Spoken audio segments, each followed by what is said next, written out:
Hello and welcome to the jungle garden in Denmark.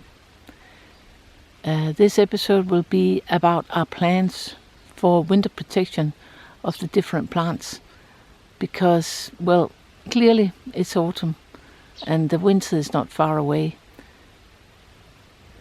So we already started to plan what we're going to do with the plants this year. The Dicksonia, the Treefern here, normally we put straw in the middle of the crown when the temperature drops till around 0, and if the temperature drops to -3 degrees Celsius, we put some horticultural fleece around the top of the trunk and where to protect the growth point where the new fronds will be coming from next year. This year I might try to protect the fronds themselves as well. We tried last year by putting some fleece over the top of the tree fern, just loosely, but it didn't work. They were still frosted and brown and crispy. So perhaps it won't work either, but and it really doesn't matter because they will come back, but just looks better. And then we have the trunk itself. If the temperature drops below -3, last year we put a polystyrene barrel around the trunk, and that apparently was enough. It gives some insulation and also protects from the wind. So we'll probably do that again this year. Then we have Schefflera taiwaniana.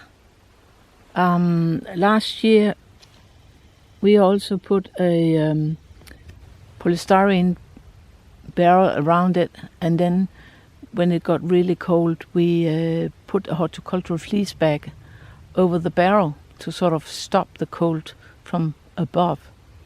And then we took it off again when the for the periods that weren't that cold.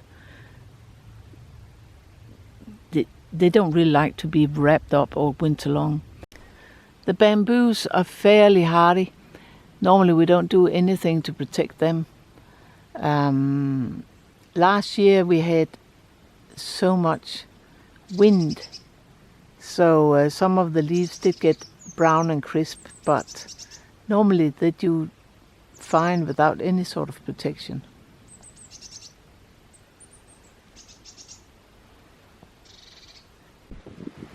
Gunnera manicata, or cryptica as it is called now, is fairly hardy.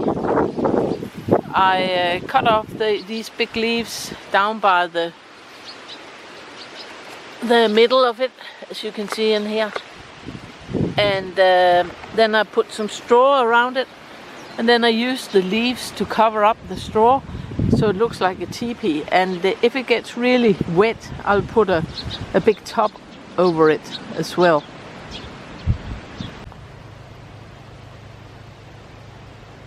And here is Tetrapanax, the royal giant, with its huge leaves. In previous years we've just let that fend for itself because it was hardy enough. But not anymore. It is deciduous, so it will lose all these leaves, and then the trunk will be left. And normally I would just let it do its thing on its own. If it got really cold, I would put a fleece bag over it, but it's just not enough anymore. So when all the leaves and stems have dropped off, and we've got the trunk left, we will probably protect that with a polystyrene box as well. That is also windproof. And then there is the palm trees, Trachycarpus fortunii and Trachycarpus wagnerianus. In previous years they have sort of been left to themselves because they are fairly hardy, but a couple of years ago we lost all of them. So now we are protecting the middle the center shoot with straw, and if it gets really, really cold, we will put a fleece bag on top of them. And apparently that has done the trick, because we haven't lost any of them the last few years.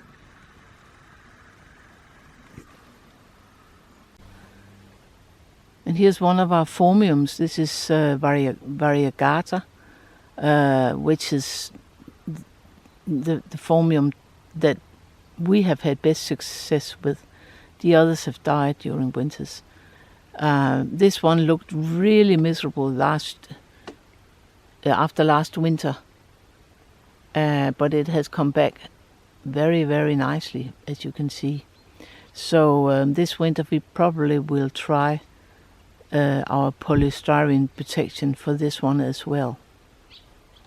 This is Zantedeschia Himalaya, and apparently it's the same as the white giant and the Hercules. It is supposed to get very big. It just hasn't had the time yet. Hasn't been in the ground for so long. But when I got it, it had some huge seed pods, and I thought it could be fun to see if you could get anything out of those seeds. And that really worked, because now I've got loads of small seedlings. I just need to put them up in individual pots, which means I've got many of these plants next year, if they survive. They are, of course, indoors for the winter. For about winter protection of this plant, I'll do with this as I do with a lot of the others. When the leaves have been cut down by the frost, I will protect the plant with straw and give it a wooden box on top. All the really tender Colocasias they have been dug up and taken inside. But this is Colocasia pink china, which is a bit more hardy, so for now it's staying out here. But I will probably dig it up and take it in, just to have some to plant out in spring next year. And this is one of the Hedychiums, Helen Dillon, and we treat our Hedychiums in the same way every year. We have a few different kinds. There's another one here in the back with the red and yellow flowers, which is Cautleya spicata, and that is related to Hedychium. And then further back we have Hedychium Assam orange, which is in flower now. And what we do is, when they will wither back in the frost, the leaves will disappear, and then we cut off the stems, protect the plant with straw, and then we've got these wooden boxes we put on top just to protect it from the worst of the rain. If the soil gets really, really wet, there's nothing really we can do about that, and it is becoming a problem every winter. This is Zingiber mioga, which is also a type of ginger, so we will protect it the same way as we do with the others. When the leaves have all withered away, we will put some straw on it, and then it'll have a wooden box on top to protect it from the worst rain. And that is normally enough, and it comes back again next year. Melianthus major. So far I haven't had a single one survive a Danish winter, and that was before it got so cold as it does now. So this year I will dig it up to protect these lovely bluish green leaves, and I will take it in somewhere, and then next year I'll try to find out how to make cuttings from it.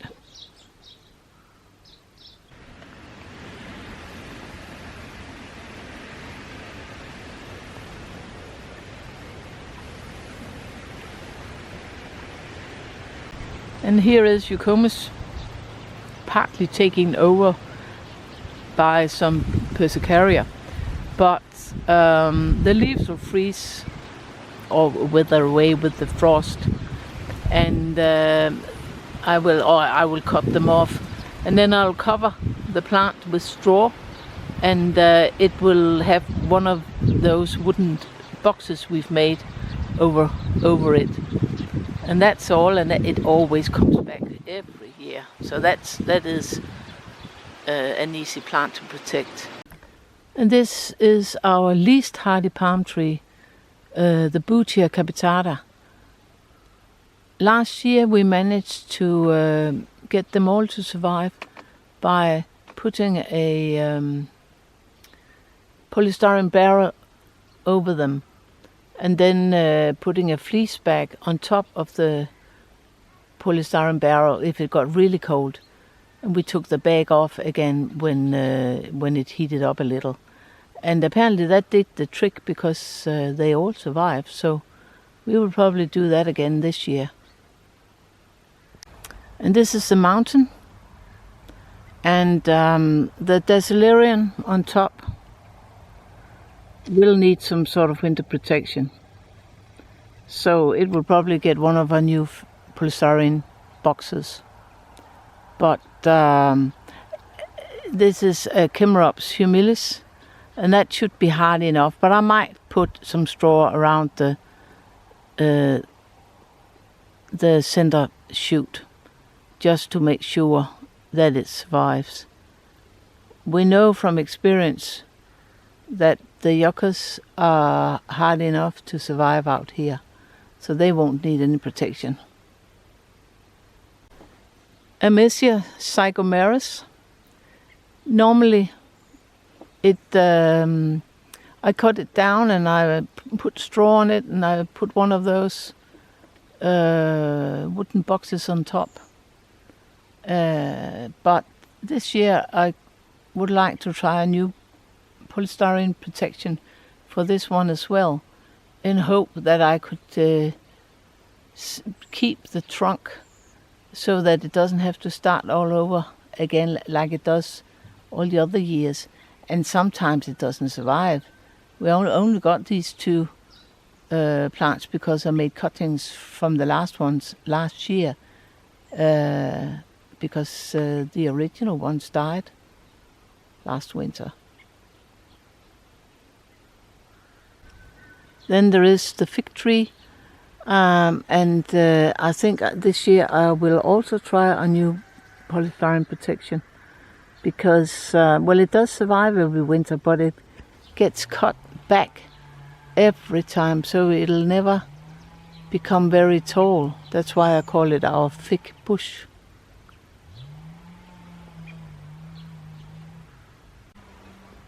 Fatsia japonica.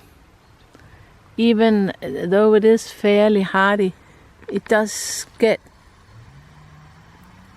a beating every winter, and it takes quite a while to recover again, and it never gets very, very tall. So I might just try and use my polystyrene protection on this one as well.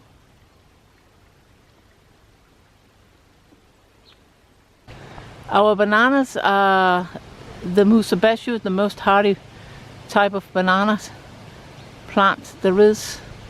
In the previous years, it has been enough to protect it with straw. We used to build a cage around the plant, cut off all the leaves, and just kept the pseudostem, and then we would fill the cage up with straw and put something on top that could hold water or could hold back the water. But that just isn't enough anymore. It freezes back to the root. Luckily it is root hardy, so it does come back from the root, but it's just annoying to lose the height, because they have to start all over in spring, and they never really gain the same height, because they haven't got time before it's winter again.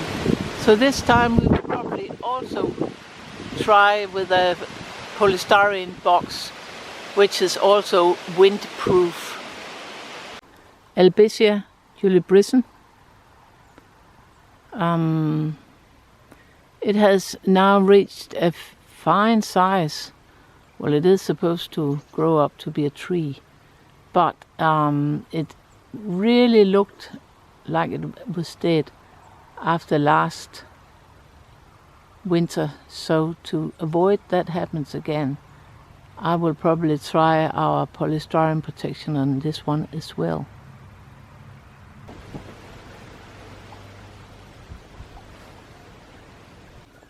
And then there is the Cannas. They will be lifted, taken indoors. I will give them very little water during the winter. And then they will reshoot till next spring, and I can plant them back out. 3-4 years ago we could leave them out here in winter, but those days are over now. It isn't cold enough to lift all the cannas, and they're all flowering, so we'll just enjoy them for a little longer. Then there is the Cordylines. Normally we just protect them with a fleece bag, but last year that wasn't enough, so we lost 4 out of 5. This is the only one that survived, and that nearly died as well. So we would be a little sad to lose them all again, all the new ones. So we will probably try with a new polystyrene protection as well. And this is Australian bed, where we've got some bottle brush, callistemon, and a banksia, and another callistemon in the corner over here. And they will all be dug up and taken inside. They can't overwinter outside anymore.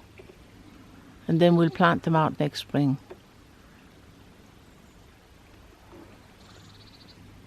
And here's one of our new palm trees for the Australian bed. That too is not hard enough to survive out here, so we will dig it up, take it indoors, and it'll come out again next spring. Actually, most of the Australian bed will be lifted, and the same thing will happen to this kangaroo paw, which is flowering its head off here in the last minute. It will be lifted, taken indoors. And this is one of our new eucalyptus trees. As you remember, we lost the old one, 4 years old or 5 years old, and it died last winter. What a shame. So this time we'll try to protect the trunk, and again with some polystyrene, and hopefully the top will be able to survive on its own. Also in the New Zealand bed we have a palm tree that needs to be dug up and taken inside, but that is the only thing from the New Zealand bed that needs to be lifted. The pond and the fish normally take care of themselves during winter. If it gets so cold that the surface of the water freezes, we have a pump that can keep a hole open in the ice so that they can still get oxygen. And that was all for this time. Thanks for watching.